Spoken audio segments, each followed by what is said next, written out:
Hello and welcome to this video on Step 8 from Joranalogue, a real building block of kind of sequential functions for a modular system. We can do a lot with it, so let's check out what's to come.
This video is sponsored by Joranalogue. Now I'd like to start by quoting the Step 8 manual. Sequencers, sequential switches, counters, Analogue Shifter Registers, modular synthesizers provide a wealth of creative sequential functions for controlling and processing signals.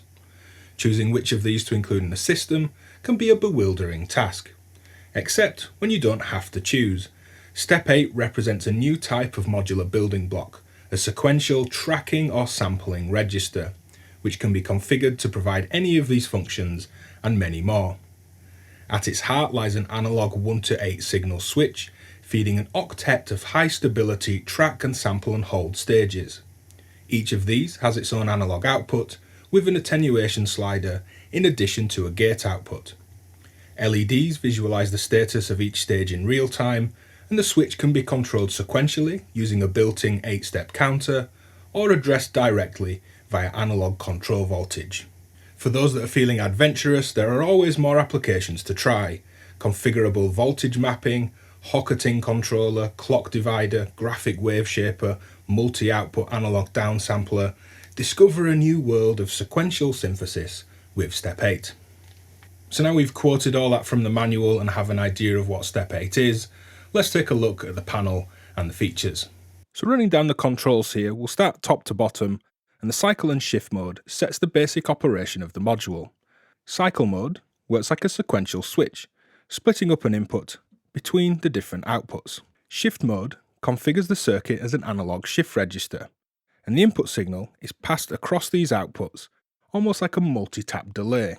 The solo and all switch determines whether only one step is active at once, which we can see there cycling through with this button, and all mode will allow all these analog outs to be active at the same time.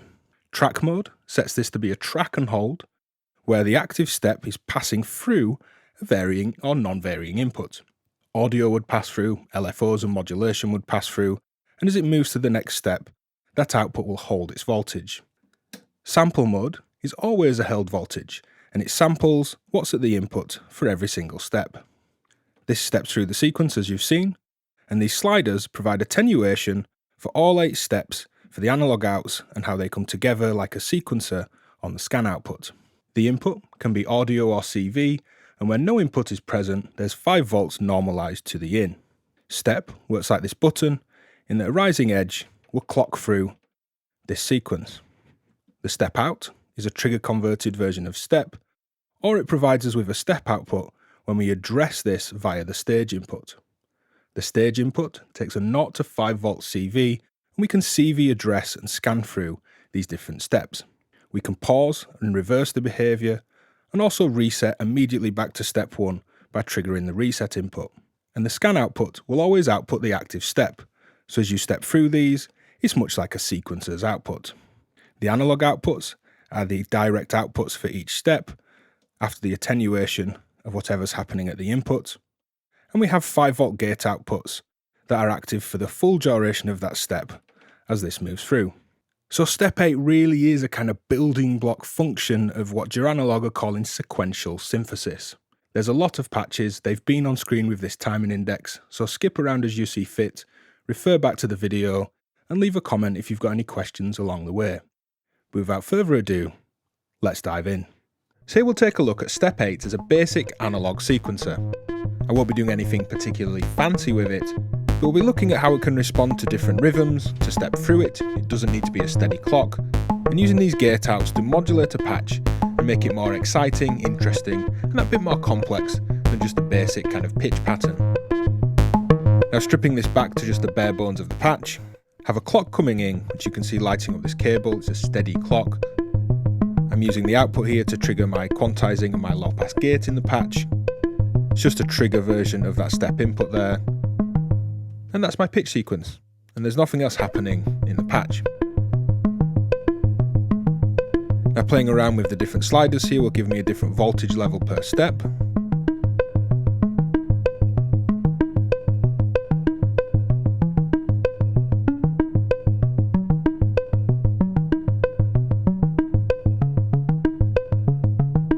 And it's as simple as adding the clock, moving this around, and we have our voltage output. And this voltage could be used to modulate anything, as we'll see in a later patch, but here it's going into a quantizer, so it's forced into a musical scale, and there's a basic kind of step sequence. Now I have these other cables here for the gate outputs, and they're all going to do different things.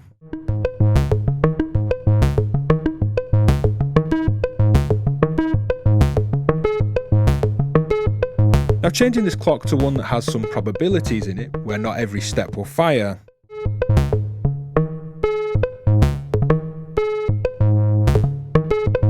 complex rhythm in, step 8 handles it really well, gate outs to accent the patch, and it's still a rather basic sequence, an interesting one. So although this looks like a complex patch, the core idea of what I want to present here is really simple, and that's just to say that you can use a step sequence, step 8 or any other step sequence, to modulate things other than pitch. That may be obvious to some people and not obvious to others. Here it's modulating my decay time and the level of this noise to create a more dynamic hi-hat pattern. Now if I start to add some modulation of decay time, and it's this sequence, green trace there, I'm just attenuating my modulation here. You can see long and short notes. Now I can also use that to be dynamic with my level. Without the decay modulation, you can hear it's a dynamic, level-changing pattern. With the decay mod, let's change the pattern up.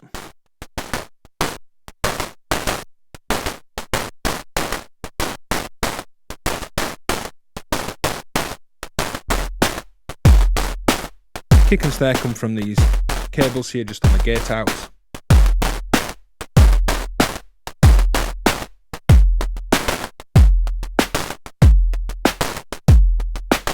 So here I'm using unsynced clock sources, or LFOs, to get this nice interesting kind of random walk behaviour through the sequence. The output is modulating fold, and I'm also using the gate outs here to modulate the symmetry of the fold, the distortion and the pitch, so gate outputs as modulators.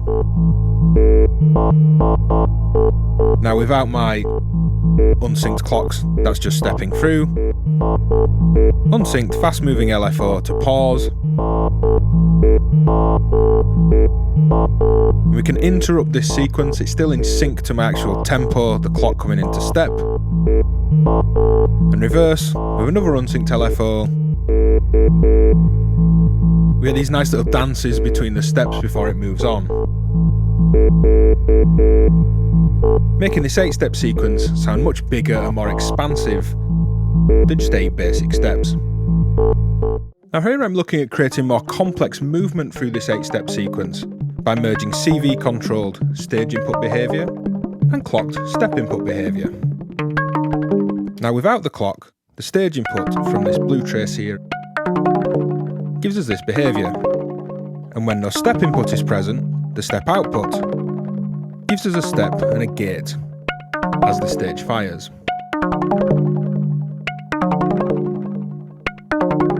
Now the stage input works with a 0 to 5 volt CV, and this is a bipolar -5 to +5 CV, so it's ignoring the bottom half of that wave, which creates this nice pause in this motion of the LFO. When I plug my clock back into step, everything is on the clock, but you can still see the CVs are bouncing around based on the stage input. So it's giving me very different motion through the sequence to just basic clocking.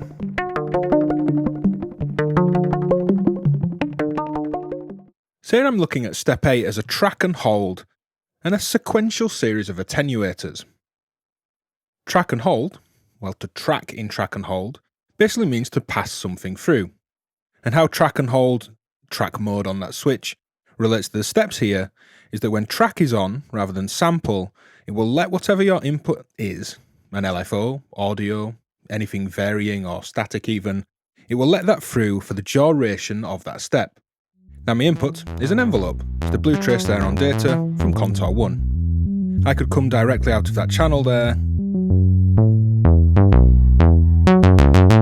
The yellow trace there is my output. And you can see in here, we're attenuating this envelope. It's modulating my filter. Now coming back from the scan output, all I've done is create a series of levels, so clocking through them,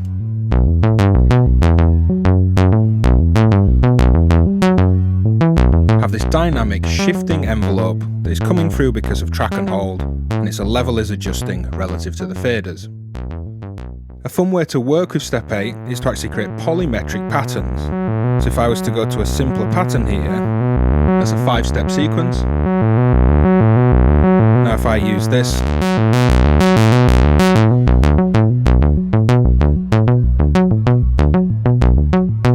eight levels of varying envelopes are playing over the 5 steps of my pitch sequence. Now, if you wanted this to just be in sync and be 5 steps, you simply patch a gate output back to the reset input. There we have 5 steps playing along with a 5-step pattern. If I went to 6, this will start to phase.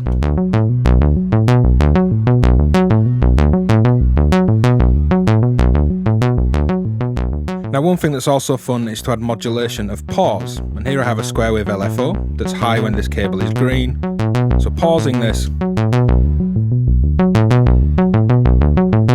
will hold that step and then continue on the next step input. So here we're exploring sample and hold, and this is the kind of patch we're going to work back towards. Gate outputs here as modulation or triggering envelopes for modulation, and sampling an input, which is this yellow trace, just an oscillating filter 8 there as an LFO. So here I have this waveform coming in. It's a really high-pitched audio rate wave. I'm in the sample mode, and as I bring up an attenuator that's taking this sequence into the pitch of my sound source, you can hear this is creating a random sampled behaviour. Now if I go to track and hold, each of these steps will actually track and let through this input.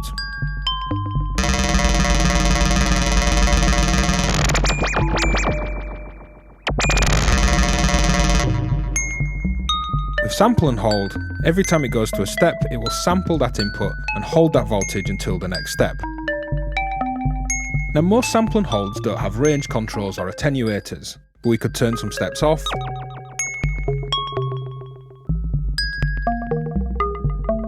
You could create a sequence style pattern where steps that are fully open will accept the full range of potential voltage from the input. Now it doesn't mean it was going to be a high voltage. On that particular step it might sample a lower value at the input, but it's not then attenuating down what's being sampled. Now to get this to be musical, I'd like to just scale that range back. You can have got quite low and quite high notes here. And then I'd like to get it into a quantizer. So rather than just coming straight out of my attenuator here, we'll patch into a quantizer. and these notes will then work to a scale. Let's bring this down to an LFO range that we can see.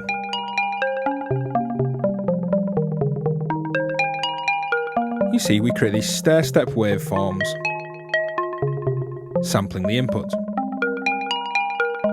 Now the ratio of clock speed, the actual sample rate here, and the input has a huge difference on how close to the actual pattern and waveform it is.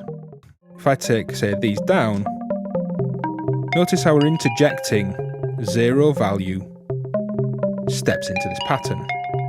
We could choose to only sample on certain steps, or rather sample on all the steps, but only let information through to its full potential range on a couple of steps.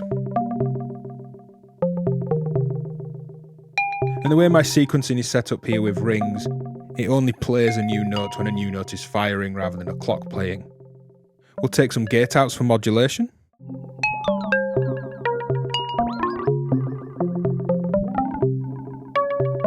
So gate outs for modulation, kind of interjecting definite kind of 0 volt silence, if you like, into a pattern, and playing with the range of values that we're sampling. So much like sampling an LFO to make a random sequence, here I'm downsampling audio. As I bring that clock rate down,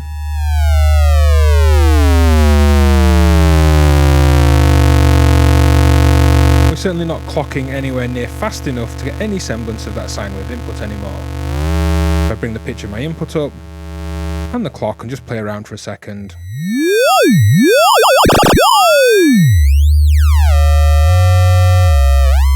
The nice thing here with step 8 is we have this kind of sequential set of attenuators. I can just pull a little pulse kind of notch out of that sine wave. Create these really cool dancing waves that again is all dependent on the differences and relationships between the frequency of the input and the frequency of the clock. Let's try a triangle.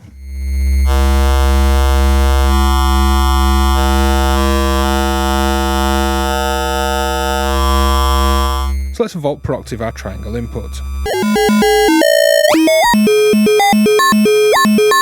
That's quite a common downsample kind of redux, sample rate reduction sound. We could instead volt per octave the downsampling clock.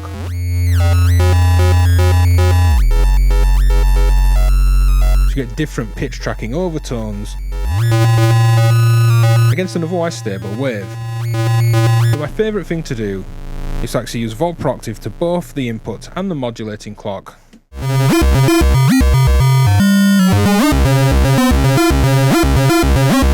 Great retro game sounds.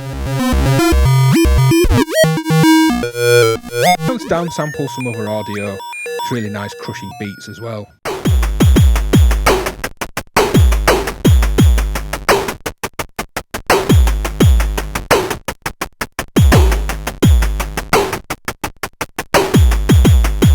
I love the sound of crushing beats. So here I'm using step 8 as a clock divider, and that kind of really plays into this idea of this being a functional building block for you to sculpt into lots of different things, as you'll see in this video. Now my clock is playing this sound. I'm muting that for a second.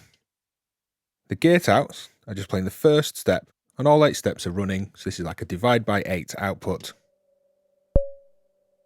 And it's a filter ping from filter 8. The sliders are making their own gates, that's the blue trace there with these purple cables, and they're just triggering a plucked string sound. Now rather than just being a clock divider, you could make rhythms with this.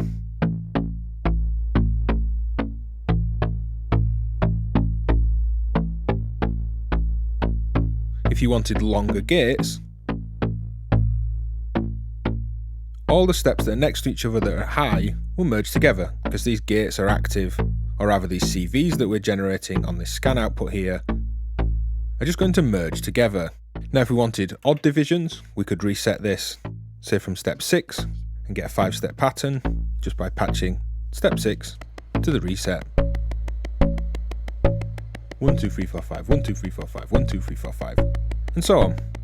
Now if you have even numbered steps, say 6, you can do 2 clock divisions at once. got this divide 3 going on here, it's divide 6 there. And you can kind of phase patterns by moving where they are. You could throw a square wave LFO in, just a kind of random clock if you like, or random gate, and hit that pause.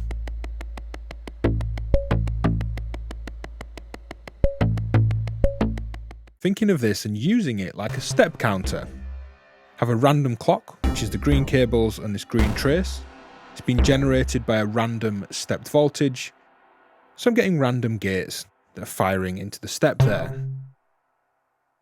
Now on the first step, the blue output, this is firing a sound to the left, which is a kind of FM rich sound that fires off into this big reverb that fills out the stereo space. The yellow trace, and again these are blue and yellow traces on data. Yellow fires off a square wave, panned hard right, and again that excites this reverb too.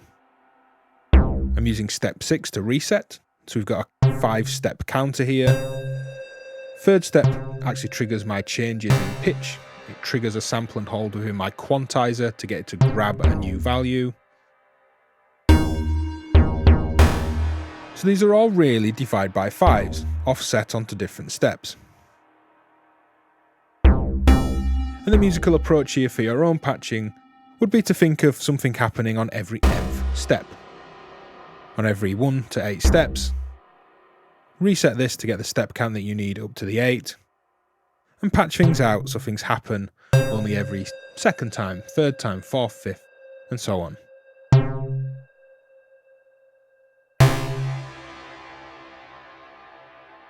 So here I'm using step 8 as a gate delay. It's pushing this clap up against beats 2 and 4 where my snare drum is, giving this kind of snap and whip into the beat. Now sticking with the snare, playing on beats 2 and 4, I can't have this sound, the clap, play on 2 and 4 and pull it back in time. It's a bit like time travelling, which is currently not possible in Eurorack. But we can actually sequence this a step early and push towards beats 2 and 4. So unmuting this sound. Hopefully you can hear how that's whipping in there. Going to the actual first step. This is the 16th note before that snare drum. Now the gate, that is the actual kind of 16th note early that I'm sequencing, is the green trace here. I'm using that to reset step 8. It's the input that we're tracking, so you only get a gate there as this is coming up. And it's resetting this clock that I'm using to move through step. Now the speed of the clock determines how fast this will move through these steps. So moving on a step here to add some delay to this output.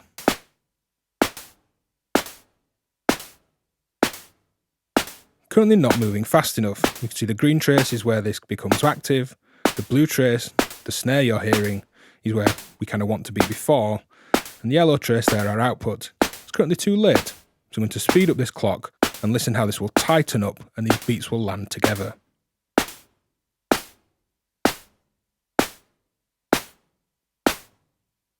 So at that tempo, moving 1 step on,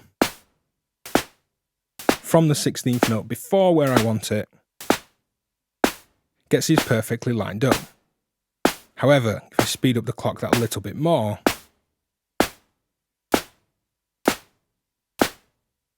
hopefully you can hear that kind of like flam, like 2 people hitting together, not quite clapping in time.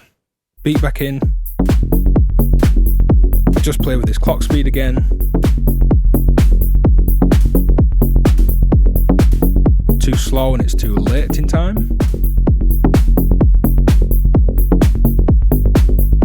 Really in time there, and I'll speed up that bit more.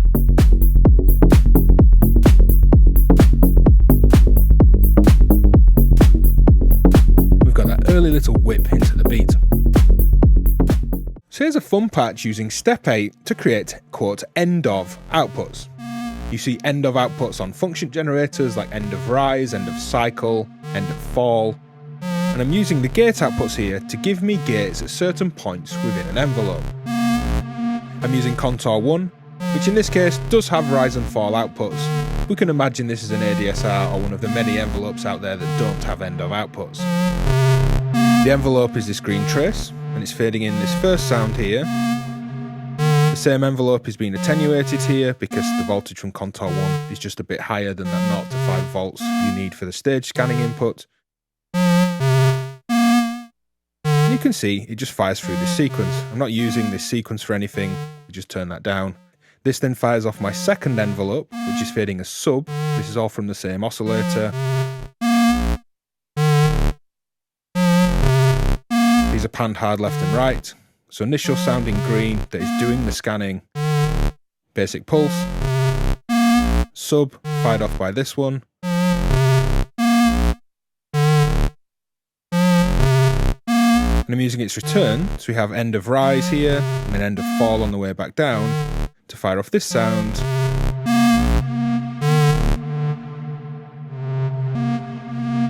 And that's this yellow envelope, all the yellow cabling. So I have this three-way envelope thing going on where the main contour 1 envelope plays my first pulse hard panned left. It scans step 8. At the end of that envelope's rise, it fires off the sub envelope, opening on the right hand side. As it returns, falls all the way back down to nothing. It sets off my next envelope, which is this yellow sound, into the effect. So here I've turned step 8 into a burst generator. Now if we look at something like an 808 clap, it's bursts that happen before the main note can ring out. So let's take a look at what's going on. Now with no input to step 8 here, it's clocked with a high audio rate clock. I'm just using an oscillator, completely free running. I'm just taking the scan output as a trigger to trigger my envelope. So if I turn up some steps, this is like that clock divider patch where I'm effectively drawing gate signals, a high on and a high off. But I want this to just happen when I gate a clap, when I'm just making my beats here. So I'm going to use a gate as the input. And you can see green trace there is this gate coming in, blue trace is the output. During the duration of this gate coming in, we get this burst coming through. That's really all there is to it. Gate into your input, which is your gate for your actual clap pattern from your sequencer, audio rate clock, scan output, hit an envelope, open a VCA.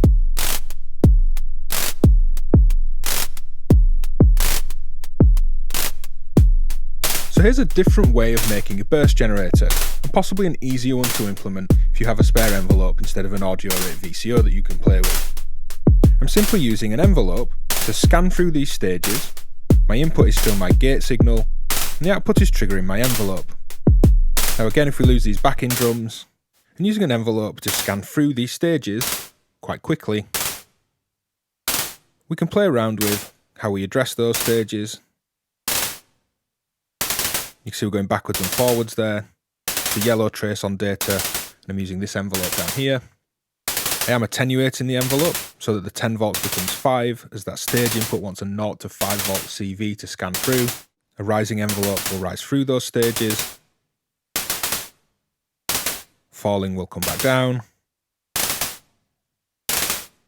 And anything triangle-like will zip back and forth. So we can also make this turn into a flam by getting kind of second hit as we glide up and down from a single active step.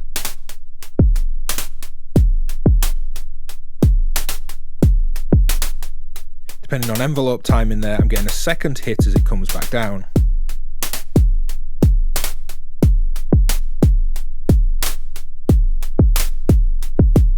And that gives just a nice simple little flam, just one hit before the other.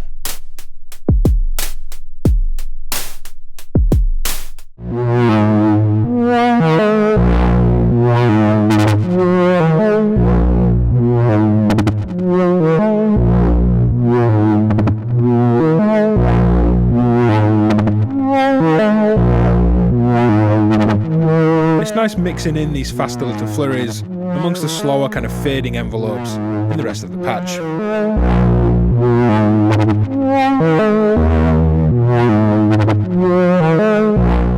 Now here I'm using the step 8 as a mute interjector. Bit of a strange name, but I'm interjecting mutes on certain steps simply by turning them down.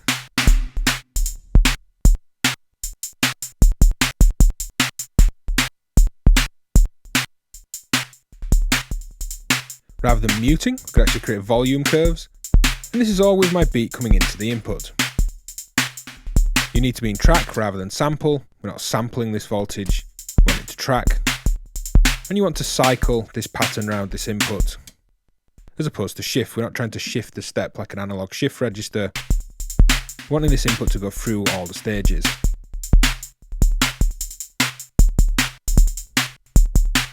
Now the individual output here is a step that within my actual sequencing of the beat occasionally has a snare input on it, or a hi-hat.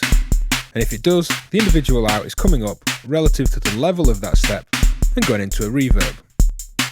So I have a step-dependent send effect, and I'm carving up this beat.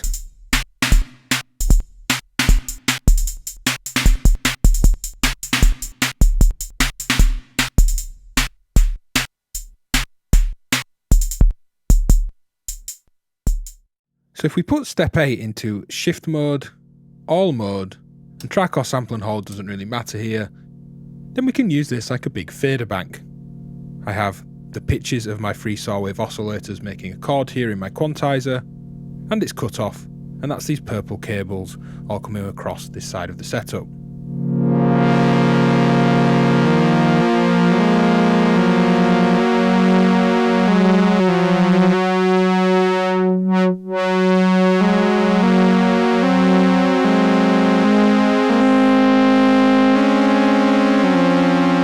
Red cables here are the volume of a part that's playing, the speed of a little plucky part,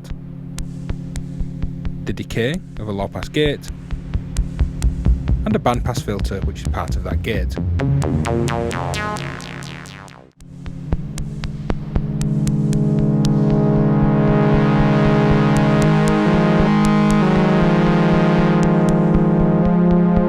That gives you an idea. I'm simply getting this 0 to 5 volt voltage out of all the channels, and they're all being used and attenuated to create a kind of performance environment where this is my performance fader bank.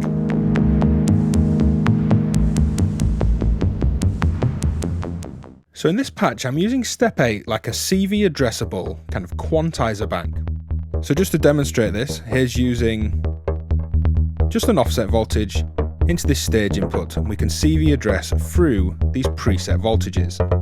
Now I've set them and plugged them into the quantizer to give me every note on this minor scale.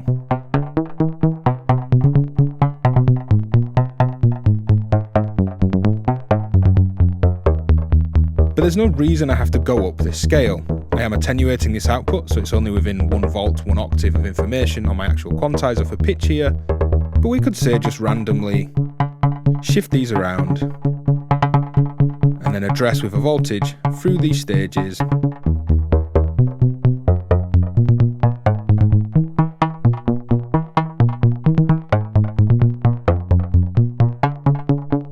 So these are my potential values, the kind of things I'm going to quantize to, if you like, my preset voltages. I'm going to use a random voltage, which this yellow trace on data here, to address them. So it's effectively going to play through this randomly.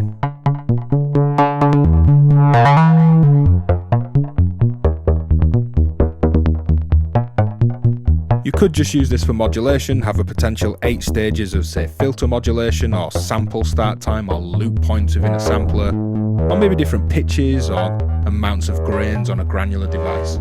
You could use that for anything. I've just gone with pitch for this example. So here I'm turning step 8 into an oscillator, one where I can draw my own waveforms, one that can track pitch, and one that I can level modulate for AM synthesis, ring mod like overtones, and level control as if it's a VCA. So all we need to do to turn this into an oscillator, or more of a wave shaper based on an oscillator's input, is put an oscillator wave into step. This is a high-pitched square wave, turn up some steps and monitor the output. We can draw in different octaves of square waves here.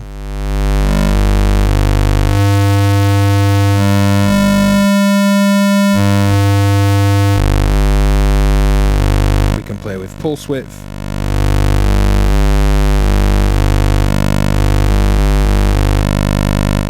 We could try and draw more kind of classic waveforms like your squares, saws, triangles. We have this kind of pyramid wave like a downsampled triangle. But more interestingly than just kind of emulating the classic basic waveforms, actually just drawing in your own pulses with varying levels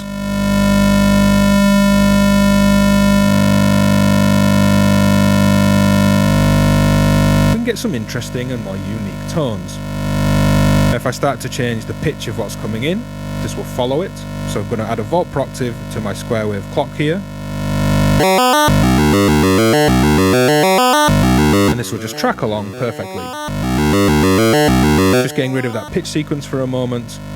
If I want to actually plug an input in, we can override that manual voltage and level control it.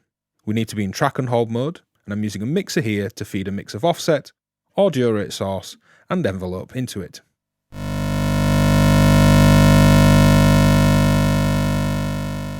So simple offset voltage just raises and lowers that volume, an envelope which is contour 1 here. Can do this dynamically, much like putting an envelope in a VCA. And if we head over to cycle and use an audio rate source, let's first just offset this slightly and turn up a higher pitched oscillator here to feed this input.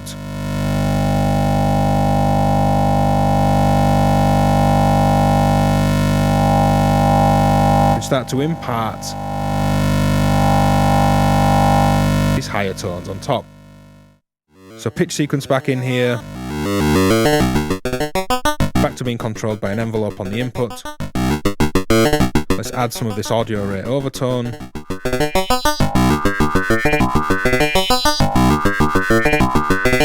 So you have a complex 8-step pulse or stair-step based waveform that's tracking pitch by varying the clock into step, envelope and audio rate source to the input. It's a completely unique tone. So here I'm using step 8 as an analog shift register.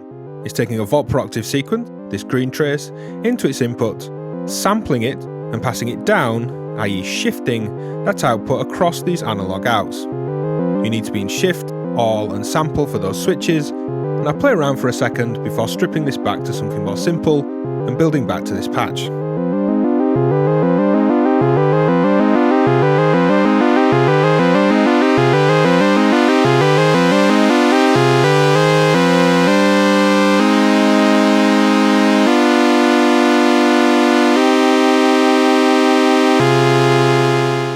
So here I have a C major scale that's simply just playing into the data here and coming into the input for step 8. If I take this red cable here, this will patch it to a triangle wave oscillator that's going through a filter. And we can simply hear that this passes the volt per octave input accurately, and we have that C major scale. Now I have 2 other oscillators that are tuned an octave above this, panned slightly left and slightly right in my mixer. If I bring those in, you can hear they're just playing, and there they are with nothing playing at all. Now if we consider this my octave lower, my kind of root here, and if I take a shift registered version, this will be shifted in terms of where this plays on these steps.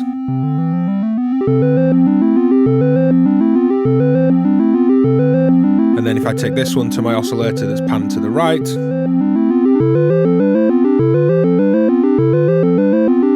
this is my clock speed, let's slow it down slightly.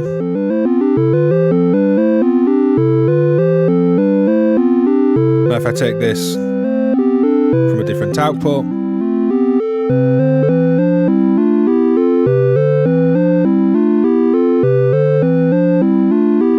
here we're getting this volt per octave information passed down these steps, and as I'm coming out of different steps to volt per octave ins on 3 different oscillators, it's creating these offset chordal tones, offset in terms of which note of the scale it's playing relative to stepping through it.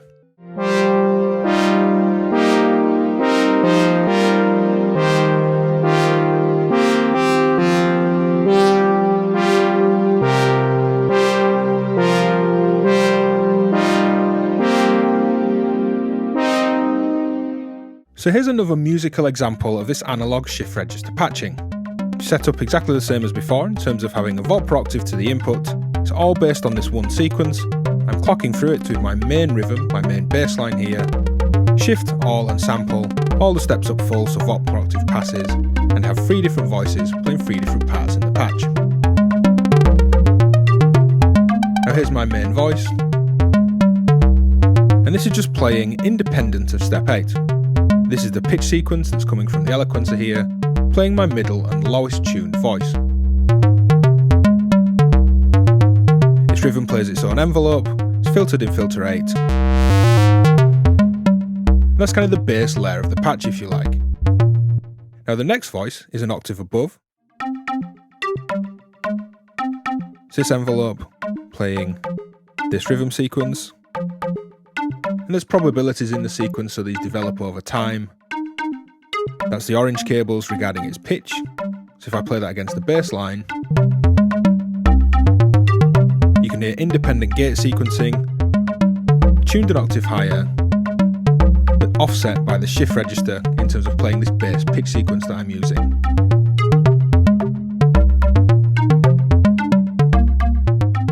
I'm just playing around, taking different outputs until I kind of find one that I like in terms of how this pattern cycles over itself. Now the third voice plays a different rhythm again, this time striking a low pass gate, and this is tuned an octave higher yet again. There's ratchets in this sequence.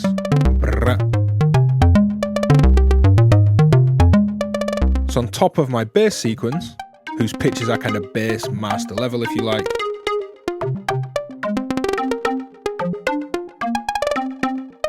and there's little bits of bleed of pitch change coming through here. I'm not using VCAs and really closing down these notes. You can hear if I open fold or decay time.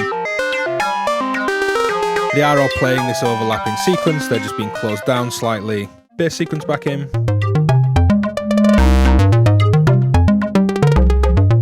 So different gate sequences, one pitch sequence, being shift registered, 3 very different sounding voices, a kind of heavily layered up, interesting musical patch.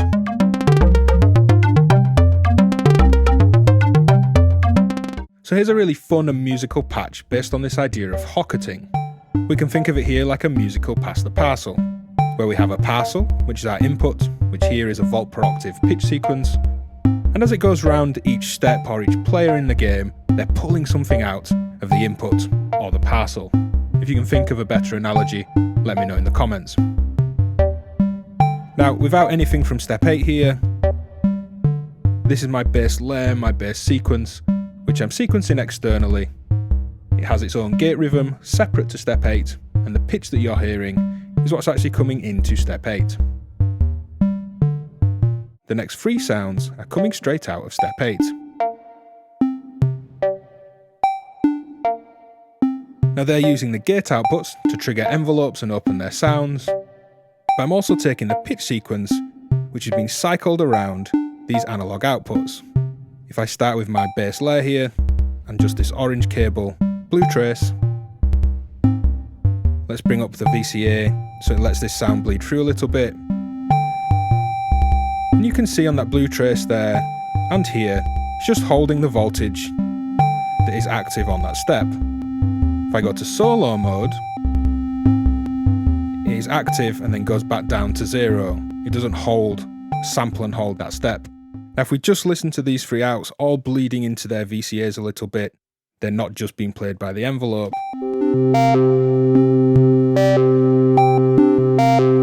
You can hear them all return to 0 and just drone the bass pitch of my oscillators. Go into all mode. They hold their voltage. And if I come out of cycle mode and go to shift, oh, it's glorious. I absolutely love shift registers.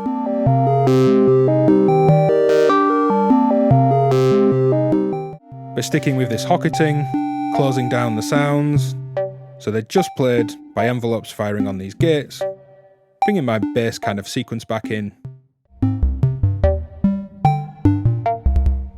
Musical pass the parcel by Hocketing, extracting information from a volt per octave input. Now as an extra visual to help really solidify this difference between Hocketing and shift registering in terms of how you handle the input, here's a really great graphic from Breeze. Now I asked if I could share this with the audience here, and they were more than happy for me to share that. And if you'd like a copy of this so that you can check it out, it's linked in the description. You can see they've used musical pitch notation to show those differences between Hocketing an input sequence and shift registering it, and how that works across multiple voices. So thanks again to Breeze for letting me share that here. It's a great graphic and additional resource, and I'd suggest you go watch their Step 8 videos as well. They're linked in the description along with the graphic. So which one of those patches was your favourite? Was it that shift register, gate delays, bursting? Which ones are you going to try? Leave a comment and let me know which patches you've enjoyed. If you'd like access to exclusives such as PDF patchbooks, exclusive videos, the DivKid Discord community, head to patreon.com/DivKid to get access to all of that and more. So hit like and subscribe, it makes all the difference to the channel, and I'll see you next time. Bye. Bye. Bye.